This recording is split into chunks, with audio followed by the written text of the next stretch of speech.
Still trying to find it on Saturdays. Still hot on Sundays, though, my friend. Yes, that's exactly. It feels like a repeat of after all of off-season promises and differences. It feels like a repeat of the start of 2018, but feeling really good about the NFL. Jordy, this week though, this is the worst slate of college football games I can remember in my entire life. I mean, this is just awful. It's embarrassing how bad it is, really. I mean, it is horrifying. Tons of FCS games. I mean, I literally last night I looked at these games for like 3 to 4 hours trying to find a couple of college plays. I ended up finding 2, but we had to stare pretty deep to find them. All right, let's get right to it. All right, let's drop the widespread panic for our boy here, and week number 3 here because we played week 0. How are we going to start it off? We're going to start it off on Friday night, and I hate this because it's going against one of the LSU's favorites. And, we're obviously y'all are following the Kansas season pretty close. Les Miles' first year there. Got a win against Indiana State week 1. Real ugly 12-7 loss to Coastal Carolina last week.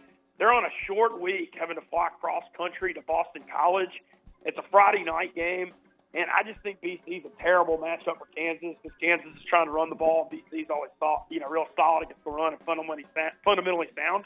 And Boston College is actually scoring some points so far this year, so I'm actually going to lay the 21. I think BC slaughters Kansas.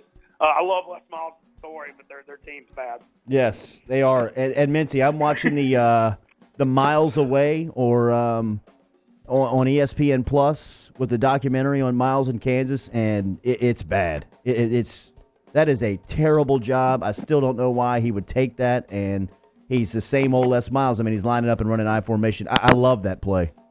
Yeah, it's just Boston College is the wrong team to do that against, too. They're always tough up front, real physical. I mean, if you've got athletes in the perimeter, you can beat them, but that's not what Kansas has. So we're going to take Boston College minus 21 on the short week as the first of our plays. All right, what's up? Play number 2. Play number 2 is an interesting matchup. This is actually one of the only ones that's actually entertaining this week. And Kansas State heading to Starkville, Mississippi, an SEC Big 12 matchup. Kansas State, Bill Snyder retiring. They actually hired the entire North Dakota State coaching staff, which I think is interesting. North Dakota State's been dominating FCS, so I think it's interesting to follow. But I think it's a tough spot for them going to Starkville because Mississippi State's tough at the line of scrimmage on both sides of the ball. They always are. If you're going to exploit Mississippi State, you need to do it on the perimeter with skill position guys. Kansas State does not have that. Also, like Tommy Stevens, the Penn State grad transfer quarterback, was the backup for Joe Moorhead when he was the offensive coordinator at Penn State. Recruited him to come down at Mississippi State. I like Mississippi State laying the 8 points at home. I just think they got better athletes. Dogs minus the 8. That'll close out Saturday's plays. All right, take me to Sunday. Sunday, 4 plays. This is a Sunday. I'm going to just go ahead and warn everyone. This is that week. It's like everybody overreacts to NFL week 1. Man, I like almost all the home underdogs. There are a ton of them this week, and they're all plays where you look at it, and they're hard to press the enter button because you look at it, and you're like, oh, man, that team looked like crap last week. But they're all over the board. And we'll start with the one's a system play. This is one I'm cringing after watching Monday night, but I like the Denver Broncos plus 2.5 at home against the Chicago Bears. I always follow that trend we've been doing the last couple of years here. When a team loses on the road as a favorite and they're home underdogs next week, you always see a lot of strong bounce-back efforts. And so and Vic Fangio, Denver's head coach, was Chicago's defensive coordinator last year too. So I'm hoping that helps out. So we're going to take Denver plus 2.5 as the home dog. And Mitchell Trubisky looked horrible last weekend. Yes, he did. He looked wretched. Denver did not look much better on Monday night, but I think this is more of a system play than anything else. It's a trend I've been following for years. It's made a lot of money, so we're gonna fire it. Next up in the NFL, we're going back to the well. I'm sure y'all have noticed. It sure does seem like I've taken a lot of unders at Buffalo Bills games. Their defense is very, very well coached. Last week I caught some flack from people on that under in the Bills Jets, and it was never in doubt.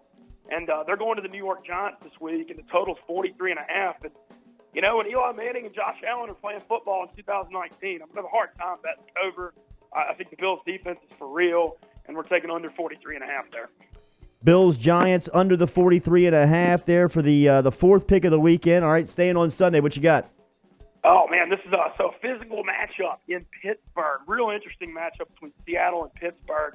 Pittsburgh didn't even show up Sunday night. I get the New England Patriots are great. I mean, obviously they've won 6 Super Bowls, but 33-3 on opening night, God bless, that's rough. Seattle escaped with one against the Bengals, and I think you just got 2 teams here that are super physical and hit real hard. This is going to be a battle at the line of scrimmage, and once again, we're going to go under 46.5 because I think this is like a 2017 game waiting to happen between 2 physical teams. Under the 46.5 there. All right, last play of the weekend. Last play of the week, boy, this is I wrestle back and forth on this one, and I know the listeners are going to enjoy it, but I feel like the Saints have had this game starred the entire offseason. I was very worried about week 1 against Houston. Thrilled they pulled it out 30-28. But I just point blank, I believe in the revenge. They're going to go out to the Rams, get this thing going, and I like the Saints +3. Saints +3 for the final play of the weekend. Mincy, who was the last play? Who was before the Saints? Before the Saints, the under in the Seattle-Pittsburgh, 46.5. Got it. All right, Seattle-Pittsburgh. All right, so recap the plays this week. Friday night play for you in college. Boston College -3 scores, -21 versus Les Miles in Kansas. That'll be Boston College at home there. Mississippi State this weekend in Starkville -8 versus Kansas State, who's coming in. And then 4 plays on Sunday for you. Denver +2.5 versus Chicago. Mincy likes the Broncos there. Under the Bills-Giants 43.5. Play under the total there. Seattle-Pittsburgh play the under 46.5 there between the Seahawks and the Steelers. And then the final play of the weekend, the Saints +3 as New Orleans traveling out west to take on the Los Angeles Rams Sunday afternoon. Those are your plays, a 6-pack of winners there from Ben Mintz here on Off the Bench. Mintz, give me one thought on LSU Texas last weekend before we get you out of here. Oh, man. For LSU fans, you've been waiting your entire lives to see a passing game like that. What, heaven watching the offense play? It's Camelot down here right now. Yeah, Joe Brady, the next Sean McVay, maybe? Yesterday I was trying to throw water on the train, trying to slow down the train of every TV camera catching Joe Brady after every play, everybody on a national platform, Kirk Herbstreit talking about Herbstreit. Talking about Joe Brady. We got to slow down the train and make sure that he stays around Baton Rouge for a couple of years, and he's not a head coach by the time he's 30. Yeah, that's exactly how I feel too. But just the thing is, when you install a whole new offense, usually, it takes, usually the first part of the season is going to be a work in progress. And for LSU to be this efficient in weeks 1 and 2, that's just almost unheard of. Usually you think, about week 7 or 8 they'll have this thing humming, but man, they're already just. I would have never thought it would have been this good this early, and real happy for our boy up here in Shreveport and Bossier, Terrace Marshall. He had a horrible injury 2 years ago. Didn't get to play his senior year of high school, and I'm just thrilled to see him doing well. He looks right. LSU offensively looked like you boys did in Jacksonville last weekend. Yes, we did, and hate to see Tyreek Hill out. Going to be out for a little while. But got to give credit to our man Sammy Watkins, who everybody in the world has given up on but me. We know how much talent he has, 198 yards, 3 touchdowns, and hopefully we'll be able to let Tyreek get healthy, and we're going to just go out to Oakland and tear John Gruden a new one this weekend. That's our guy, Mahomes. Ben Mintz every Thursday here giving you winners on Off the Bench. We'll talk to you next week, man. Thank you as always, John. All right, there he is, Ben Mintz. We'll close that hour 1 next.